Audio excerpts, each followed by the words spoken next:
Spezzatino delle banche venete è l'ultima ipotesi circolante sul futuro di Popolare Vicenza e Veneto Banca.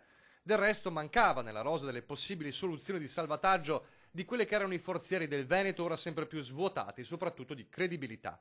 La notizia circolerebbe già da qualche giorno sui tavoli di Intesa San Paolo, Unicredit, ma anche la banca d'affari Rothschild, chiamata direttamente dal ministro Padoan a individuare possibili capitani coraggiosi internazionali disposti a sborsare quel 1.200.000.000 voluti dall'Europa per dare il via a tutta l'operazione recupero banche venete.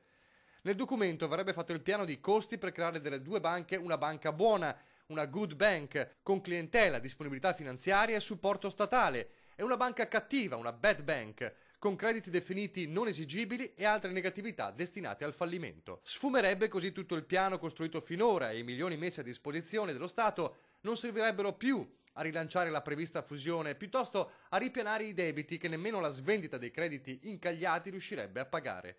E questo mentre dall'Europa arrivano segnali positivi invece proprio sul piano bloccato da Bruxelles. Insomma, tutto costantemente in alto mare per Veneto Banca e la Vicentina. Intanto il tempo passa e la credibilità, soprattutto il valore delle nostre banche, continua a scendere.